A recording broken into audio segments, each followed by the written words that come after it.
കോടതി മുമ്പാകെ സത്യം മാത്രമേ ബോധിപ്പിക്കാവൂ. സത്യം സത്യം സത്യം. നേരത്തെ ആരെങ്കിലും ഒന്ന് കള്ളം പറഞ്ഞ? മിസ്റ്റർ മംഗളഭാനു, ഈ നിൽക്കുന്ന സ്ത്രീയെ പരിചയമുണ്ടോ? ഏത്? ഇത് ഇല്ല. ഇതിന്റെ ഭാര്യയല്ലേ? ഇത് അറിയാമെങ്കിൽ പിന്നെ ചോദിക്കേണ്ട കാര്യമുണ്ടേ ഇതിന്. ആക്ച്വലി എന്താണ് നിങ്ങൾ തമ്മിലുള്ള പ്രശ്നം? ആഴ്ചയിലല്ല പ്രശ്നം, ഡെയിലി പ്രശ്നമാണ്. കല്യാണം കഴിച്ചതിന് ശേഷം ഡെയിലി പ്രശ്നം. എന്റെ ജഡേജ് നിങ്ങൾ മനസ്സിലാക്കി. ഈടാ, അല്ലെങ്കിൽ നിങ്ങളെ കൂടെ ആര് താമസിക്കണത്?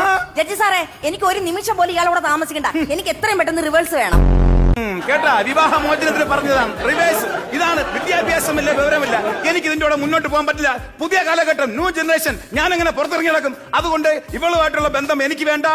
I want dry wash. സാറേ, എനിക്ക് ഇയാളെ വേണ്ടാന്ന് പറയാൻ ഒരുപാട് കാരണങ്ങളുണ്ട്. പക്ഷെ ഒരു കാരണം ഞാൻ ഇവിടെ പറയാം. എന്റെ അച്ഛൻ എനിക്ക് സ്ത്രീധനം തന്ന വസ്തുവില് ഒരു തേക്കും ഈട്ടി തൈകളും ഒക്കെ ഉണ്ടായിരുന്നു. ഈട്ടി പറ്റി കുറെ മരങ്ങളും ഒക്കെ ഉണ്ടായിരുന്നു. അതെല്ലാം വെട്ടിമുറിച്ചിട്ട് ഇയാൾ പഞ്ഞിമരം കൊണ്ട് നട്ടു സാറേ. അത് ഞാൻ നാളത്തെ കാര്യങ്ങൾ മുൻകൂട്ടി കണ്ടുകൊണ്ടാണ് അങ്ങനെ ചെയ്തത്. ചത്തു കഴിഞ്ഞാൽ ഈ ഈട്ടിയും തേക്കും ഫർണിച്ചറും ചമ്മ നമുക്ക് മേളിൽ പോകാൻ പറ്റൂല. പറ്റുമോ? പക്ഷേ പഞ്ഞിമരം വെച്ച് കഴിഞ്ഞാൽ ചാവുമ്പോ മൂക്കിൽ പഞ്ഞെങ്കിലും വെച്ചോണ്ട് പോവാം.